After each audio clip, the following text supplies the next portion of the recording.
Gayunpaman, si Konishi Yukinaga ay tumingin sa hukbo sa likod niya, tahimik.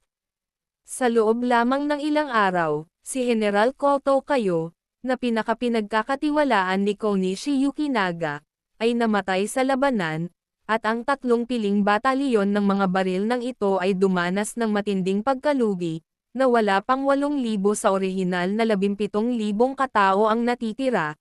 Tumingin si Kuroda kay Konishi Yukinaga na may pagtatampo na ekspresyon at inaliw siya. Matandang Konishi, isipin mo ito, at least nakaligtas tayo, di ba? Mukha namang nanlumo si Konishi Yukinaga at tumalikod para sumigaw sa naliligaw na mga sundalo sa likod niya. Nabigo kami ngayon, ngunit babalik kami sa lalong madaling panahon. Bago pa siya matapos magsalita, may narinig silang putok ng baril, at ang orange na pulang apoy ay sumabog sa ibabaw ng ilog. Agad na naintindihan ni Peroda at sumigaw na ang lahat ay mabilis na tumawid sa ilog. Ang hukbong Hapones ay nataranta at nagkawatak-watek, galit na sumugod sa kabilang panig. Ang mga kanyan ay nahulog sa ilog, at ang yelo sa ilog ay unti-unting nabibitak. Ang mga sundalong Hapon ay hindi nakahanda at nahulog sa nagyayelong tubig na may yelo. Galit na galit si Konishi Yukinaga na gusto niyang pasabugan ang kanyang atay at isumpa ang hukbong Ming bilang kasuklam-suklam. Sa kabilang panig ng Datong River, itinuro ni Luo Shangxi, ang Deputy General ng Batalyon ng Shenji, si Konishi Yukinaga at sumigaw, si Ken Oshi ang may 2 tainga ng koneho sa ulo. Huwag hayaan ang lider ng bandido. Libu-libong sulo ang bumuo ng porma sayon na nagbibigay liwanag sa ilog ng datong na kasing liwanag ng araw. Ang hukbo ng Ming ay pumila sa pampang, naghihintay sa huling labanan. Nagsuot si Shen Hiyan ng mabibigat na baluti. Hawak ang watawat ng Ming, at mataimtim na tumingin sa kabila ng ilog. Inutusan pa rin ng kapitan ng Iron Artillery Team ng Western Xiao ang mga sundalo na harapin ang pananambang ni Ming. Sinusubukang bumili ng oras para makatakas si Konishi Yukinaga. Nahaharap sa kamatayan. Kakaiba ang pakiramdam niya. Ang kaluwalhatian ay isang tasa lamang ng alak. 49 na taon na parang sandali na nabubuhay nang hindi nalalaman ang kamatayan. Ang mga taon na parang panaginip. Sa sandaling ito, hinampas ni Kuroda ang kanyang helmet at sumigaw, "Mga tanga!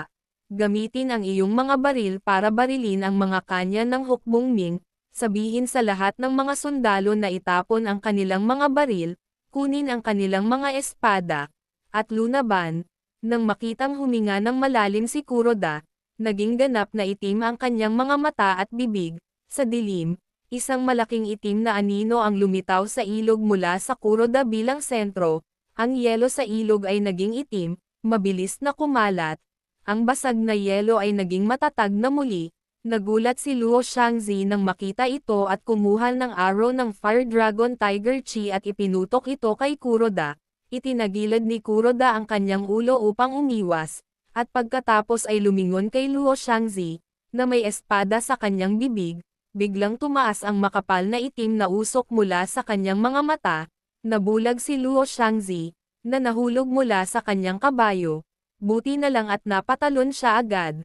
Pero pagod ang leopardo sa likod niya. Duguan ang mga mata. Naisip ni Luo Shangxi sa kanyang sarili na siya ay mapalad na naprotektahan siya ng Dragon Tiger Chi.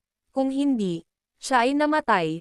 Saan nakakuha ang monghe na ito ng kakaibang kapangyarihan? Sa sandaling ito, tumaas ang itim na usok mula sa mukha ni Kuroda, at ang kanyang buong katawan ay naging parang demonyo. Biglang isang malaking figure ang bumaba na parang meteorite.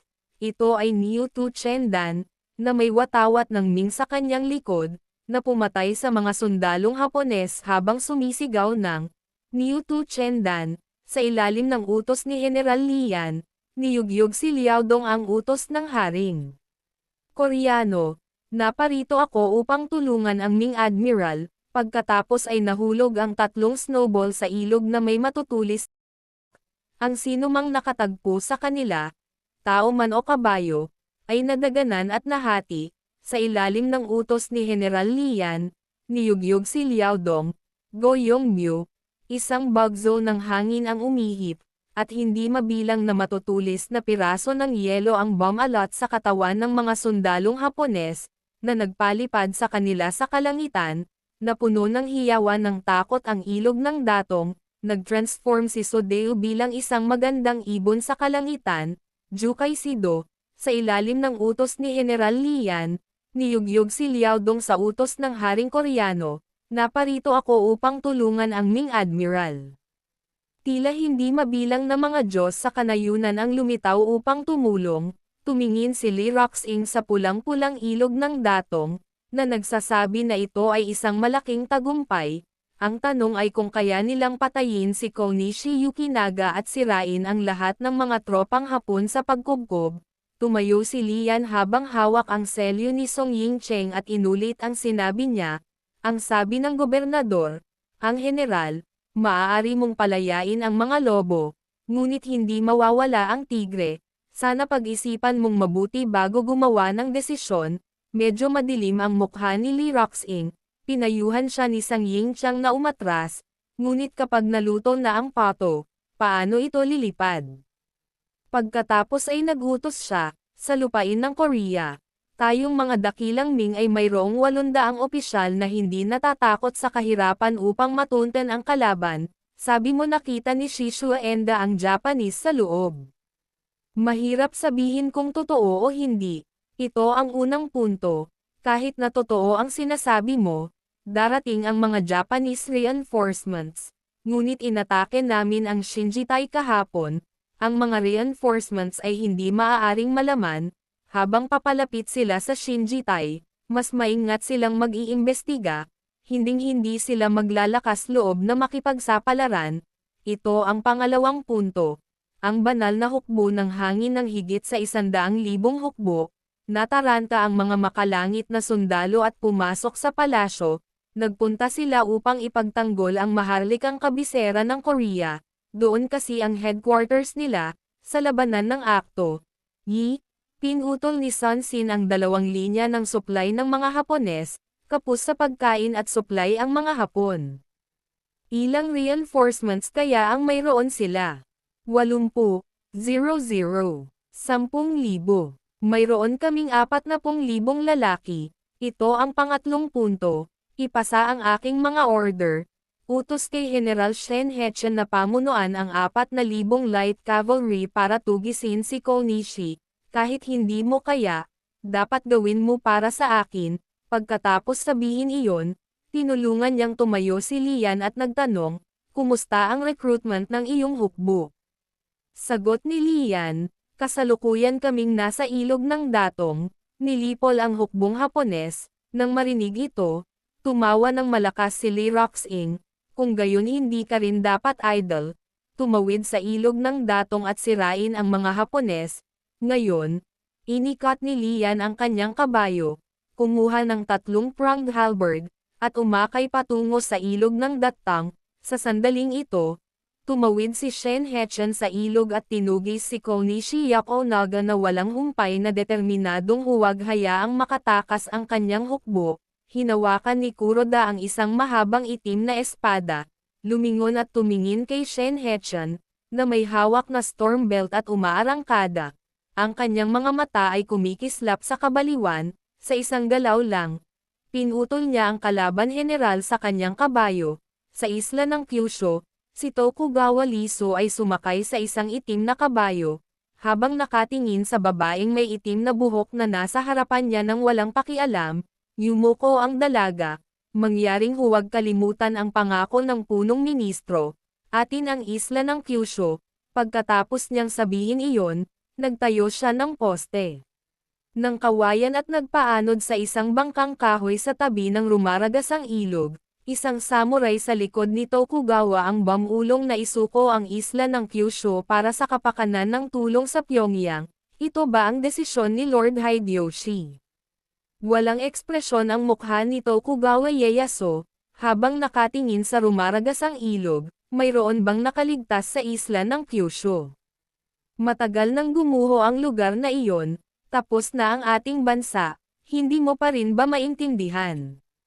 Ang digmaang ito ang ating huling pag-asa, Humihingal ang mga kabayo, at niyanig ng nyebe at hangin ang mga bundok at kagubatan. Sinibat ni Lian ang mga tao gamit ang kanyang sibat, hindi napigilan. Nagpaputok ang mga Hapones ng kanilang mga musket at volley, at hindi mabilang na mga bala ang tumama kay Niu, Tuki at Dan. Ngunit wala silang iniwan na bakas. Inihagis ni Dan ang kanyang kamay, at 12 ng mga sundalong Hapones ang namatay.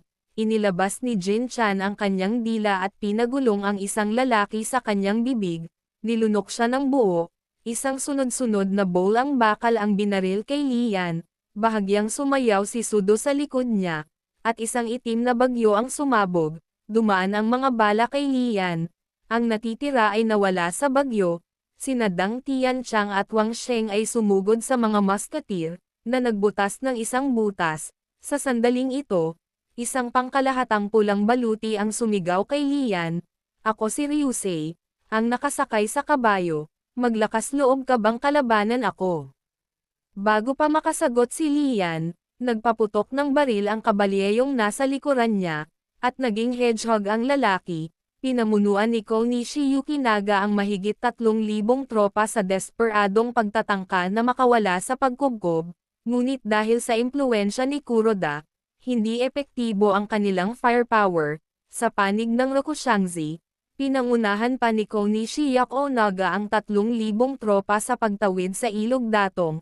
Mabilis na inutusan ni Rokushangzi ang mga Taliban na mamamana na dumiretso sa pormasayon ni Konishi Yakunaga, na pinipigilan ang karamihan sa mga hukbong Hapones. Biglang, ang tunog ng mga paa ng kabayo ay nagmula sa likuran, at pinangunahan ni Shen Hechen ang 6,000 Taliban na tropang hinay upang sumulong. Ang mga lalaki at mga kabayo ay bumubuhos.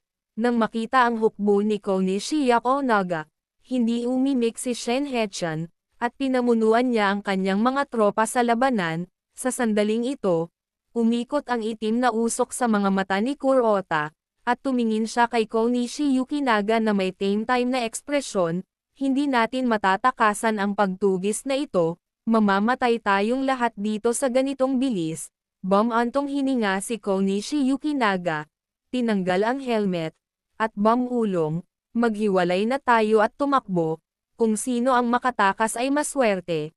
Tumingin ng malalim si Kuroda sa mga mata ng matandang si Koshi.